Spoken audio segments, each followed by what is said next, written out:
So it's the middle of August. That means we got to get the fall garden growing.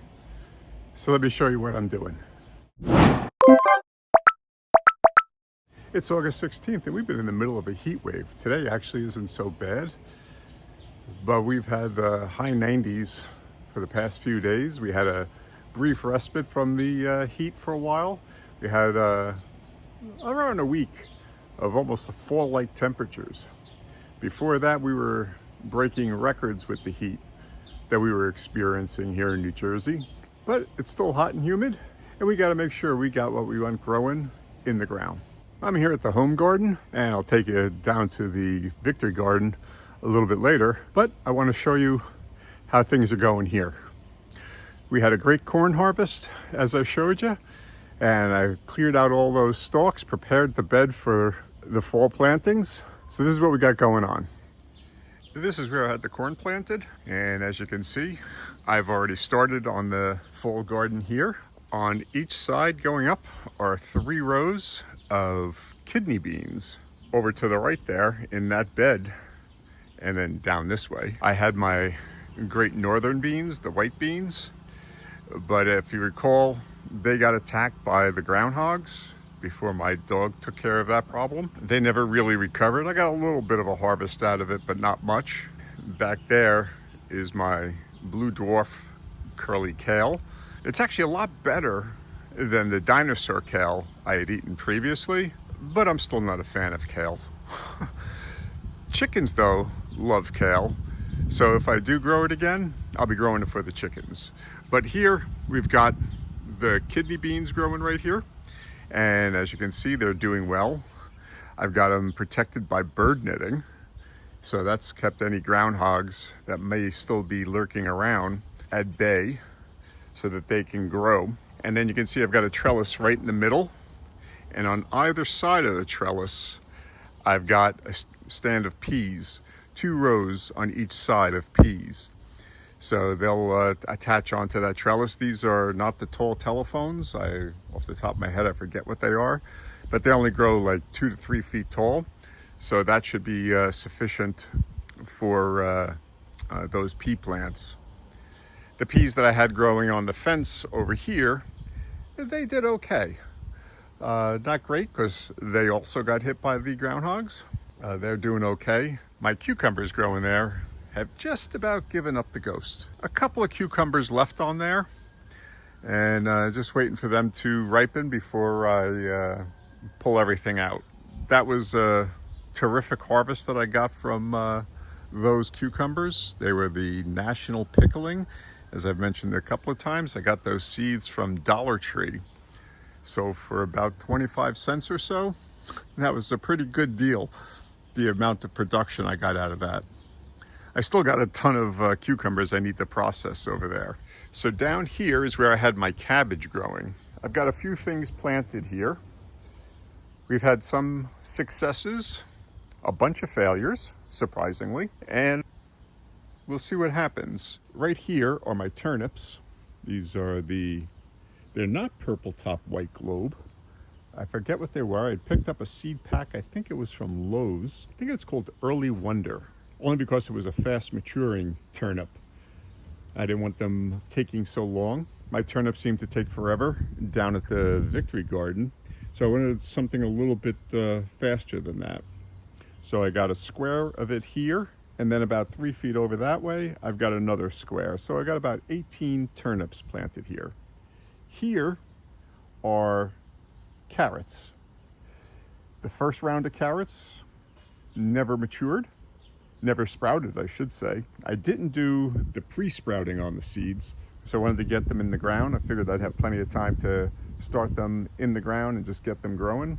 But the first round didn't do anything. So I've got a second round planted, and there's 16 carrots here, and then again 3 feet that way is another 16 carrots. Right next door to the carrots are beets. This is a different variety as well. These aren't the Detroit dark red or whatever the heck they're called. This is a tall top, another fast growing variety. I wanted to try and do something different since I still have beets growing down at the Victory garden. They're just so slow going. Like they're supposed to be like 65 to 70 days, and we're into like well over 90 to like 100 plus days, and they're still very small. But the longer I leave them in the ground, I'm still able to harvest. As a matter of fact, I just got done processing all the beets that I harvested, and I actually got some decent size. But again, letting them grow, they were able to grow into a decent size beet. I know if you let beets grow too big, they get woody, but I also didn't want little golf ball sizes. That's not quite what's down there at the Victory Garden, but that's part of it. And again, 3 feet that way is another square of beets. But while we've got a few that have sprouted, very poor germination on these. And these were fairy morse seeds, I believe. And germination was terrible. I think I've got 3 here, and I think there's 1 in the other square. So I'm going to replant those again and start them here. And hopefully we'll get better germination on the next round. The sun is so bright behind me right now that I really can't tell what you can see on the screen, but I believe it's showing the peas that are coming up. And they're doing really well, had really good germination with them. And like I said, these are just going to grow a couple of feet tall, and that's it. So they'll be able to grow up this trellis here. And then right underneath here is another row, another 2 rows of peas. Without the groundhogs attacking them, the kidney beans are doing excellent. Had very good germination with them. I pre-sprouted actually all these seeds, and as soon as a root started to form, I started planting them in the ground. It was funny, the first day or two, it was like 3 or 4 seeds had started to put out a taproot. So I waited, and then like a day or 2 later, I had dozens upon dozens of seeds with roots showing. So I immediately got them into the ground. Down here and at the other end of the garden bed, I've got squash plants growing. These are black jade zucchini, and I want to see how they're doing. That's what I have planted down at the Victory Garden, and it's thriving down there underneath the bean teepee. They do need full sun, but I think they're getting like a lot of morning sun, and the beans are protecting them from the afternoon sun. So it's really thriving down there. As I'll explain in a few minutes when we go down to the Victory Garden, until I get some protection on the crops down there, I'm not really going to be planting there. And I'm just going to be spending the next few weeks building some structures to protect the plants, because the animals down there, they've got rabbits, I know they've got skunks, they've got squirrels, they've got groundhogs, and they've been doing a heck of a job on the vegetables there. So let's go take a look. I'm down here at the Victory Garden now, and let me show you what I was talking about with protecting my plants. So these were the beds that I had my potatoes in, and you can see I've just planted weeds in here, and I had kidney beans in here, and while they look like they might be okay, they were actually eaten down to nubs like that, or more appropriately like these here. 2 out of the 3 beds were planted with kidney beans, and rabbits or woodchucks or groundhogs have eaten them back. So what I did was I built an over-engineered cage to go around each garden bed. They're exactly 4 foot by 4 foot to sit right on top of the box. And it's actually doing well for the plants that are in here. I've got turnips over here, and as you can see, they're pretty much thriving in here. And these are rutabagas, and nothing's really touched them. I mean, you can see that maybe some flea beetles or insects are taking a little bite out of the leaves, but the animals aren't eating the plants. The plants are actually thriving in here, including this weed.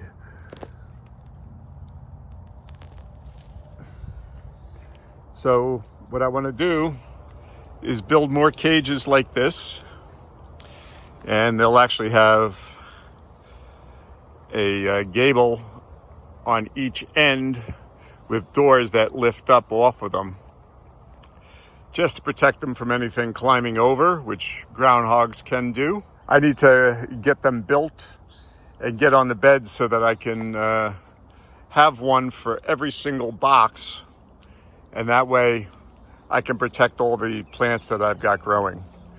Now my tomatoes are coming to the end of their life down here, but they still got a few tomatoes on them. This bed is just going to end up staying empty until next year. My carrots keep getting eaten by something, rabbits, and these kidney beans as well that I planted have also been chewed up. So that's why I said I'm not going to be planting any fall crops down here at the Victory Garden beyond what I've got in that one bed, just until I can get more cages built. But these are the beets that I still got growing, and they are still growing. I still got, they're bulbing up nicely, but very slowly. I mean, I could harvest that if I wanted to, but I'd like to get a little more size. But you see, look, a lot of these are just very small beets, and they were just very slow growing. I got some decent sized ones out of here too, but I had to let them grow a long time, so it was much longer than just the 65 to 75 days that they're supposed to.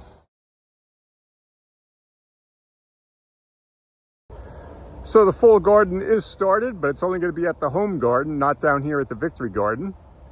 And next year, when I have protection for all the boxes down here, then I'll make sure I'm doing an extended planting season.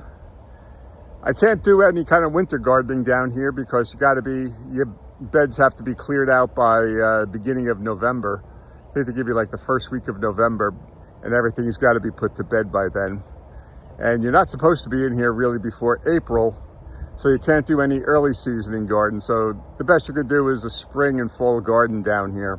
So once I get protection, I'll be doing a full garden here as well. But we'll be back down here next year with a spring garden, that's for sure. But if you want to see what we were doing in the garden last week, check out this video right here, and then subscribe and hit that notification bell. And that way you'll be able to follow along in the progress on all of our vegetables as we try to grow a supermarket down here at the Victory Garden. Okay, thanks for watching.